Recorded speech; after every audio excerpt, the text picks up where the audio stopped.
Bismillahirrahmanirrahim. Assalamualaikum warahmatullahi wabarakatuh. Alhamdulillah, assalatu wassalamu ala rasulillah wa ala alihi wa sahbihi wa mawalah wa ba'd. Sebelum tuan rumah menghidangkan makan, kita baik mendengarkan tausiah singkat yang saya sampaikan insyaallah dalam beberapa menit ke depan. Alhamdulillah, bersyukur kita kepada Allah Subhanahu wa taala, bersalawat kita kepada Rasulullah sallallahu alaihi wasallam. Allahumma shalli ala sayyidina Muhammad wa ala ali sayyidina. Bapak-bapak, ibu-ibu, jamaah senang berbagi sedekah yang dimuliakan oleh Allah Subhanahu wa taala. Beberapa waktu yang lalu terjadi kasus di tempat kita, yaitu banyaknya orang yang tersangkut masalah narkoba. Maka daripada itu ada baiknya kita mendengar bagaimana pandangan Islam terhadap narkoba ini. Di zaman Rasulullah sallallahu alaihi wasallam tidak ada yang namanya narkoba, tapi induk angkang daripada narkoba itu sudah ada. Kullu muskirin khamrun wa kullu muskirin haraman. Semua yang memabukkan itu haram, semua yang memabukkan itu namanya khamar. Turunan khamar itu kemudian ada namanya narkotika dan obat-obatan terlarang. Bapak-bapak, ibu-ibu yang dimuliakan oleh Allah Subhanahu wa taala, ketika Islam datang, Nabi sallallahu alaihi wasallam tak serta-merta melarang sahabat Nabi untuk tidak minum minuman keras. Artinya minum-minuman keras itu di awal-awal Islam datang masih boleh. Bahkan Nabi punya sahabat yang sangat sulit untuk dihentikan minum minuman keras itu. Dia bernama Nu'aiman, sahabat yang sering tertawa, membuat Nabi tertawa. Sangat lucu sekali, namanya Nu'aiman. Lalu secara perlahan Islam melarang yang namanya miras dan hal-hal yang memabukkan itu. Yang pertama, Allah jelaskan bahwasanya minum-minuman keras atau khamar atau narkoba itu ithmuhuma akbaru min naf'ihima. Manfaatnya itu atau dosanya itu lebih besar dibandingkan dengan manfaatnya. Oh, ada manfaat minuman keras, ada. Menghangatkan tubuh di saat musim dingin. Itu sedikit sekali, tapi dosa atau mudaratnya jauh lebih banyak. Itu Allah pertama kenalkan, memberitahu kepada umat Islam bahwasanya miras, minuman keras, narkoba dan sebagainya, mudaratnya akbaru min naf'ihima, lebih besar daripada manfaat.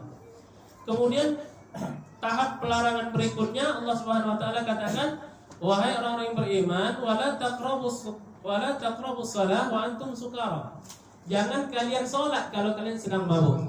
Nah, itu pelarangan kedua. Belum terlalu keras, tapi siapa yang mabuk, kata Allah, jangan salat waktu itu.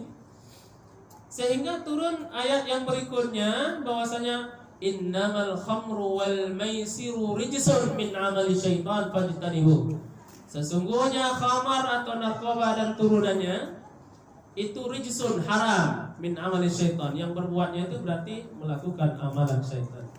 Lalu bagaimana dengan orang yang memakai narkoba atau minum-minuman keras dalam pandangan Islam? Dalam hadis Nabi sallallahu alaihi wasallam bahwasanya Nabi menjelaskan al-khamru ummul khaba'is. Minum-minuman keras dan turunannya yang haram itu narkoba lah, termasuk level ekstasi apa segala macam ganja. Ummul khaba'is, induk daripada segala kejahatan. Kalau Bapak ingin mendengarkan cerita tentang seorang sahabat sisah yang termaktub dalam kitab Riyadhus Shalihin, di lain waktu dan kesempatan kita jelaskan. Dia beribadah selama 80 tahun, tak pernah bermaksiat selama 80 tahun, menjadi ahli neraka, matinya masuk surga hanya karena satu barang yang dianggapnya dosanya kecil, yaitu dosa minuman khamar. Di lain waktu kita jelaskan karena cerita warsisa ini panjang. Ummul khaba'is, induk daripada segala kejahatan, al-khamar, yaitu minum-minuman keras dan turunannya, termasuklah narkoba dalamnya.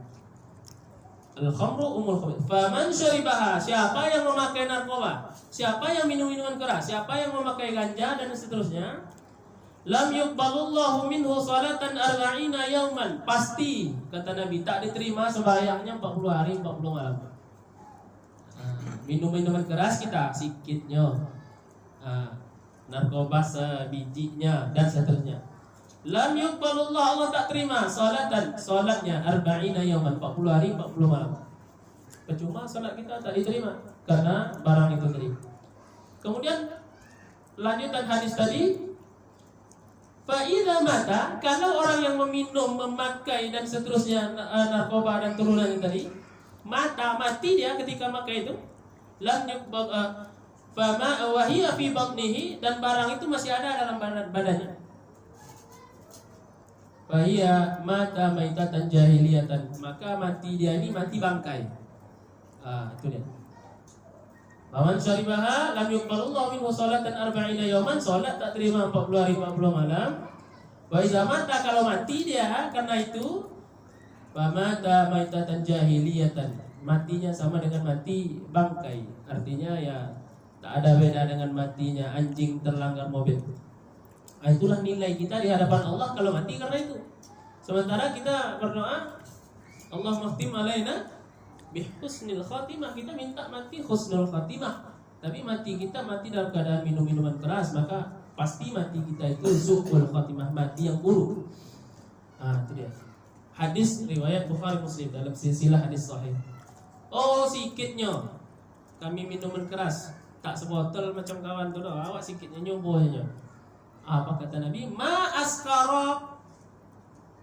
askara kathiruhu fa qaliluhu haram. Apapun yang memabukkan, banyak mabuk, sikitnya pun mabuk, haram, dosanya sama. Jadi jangan pula kata Ustaz dalam hadis itu dosa sama lah tanggung setetes minum banyak. Jangan seperti itu ya. Karena kita orang Islam ini jangan seperti itu. Jangan pernah menghina apapun yang Allah jelaskan, baik itu Al-Quran maupun hadis. Akan sikit haram, banyak haram, baik banyak lagi. Itu sama halnya kita menodai agama. Kita diberi pengetahuan oleh Allah, tapi kita yang menodai agama. Agama Islam ini agama pendatang. Bapak-bapak setuju tak? Tidak. Baru-baru ini, bukan baru, masih hangat betul itu. Baru 2-3 jam yang lewat. Agama Islam ini agama pendatang di Indonesia. Diucapkan oleh orang nomor 1 di Kementerian Agama.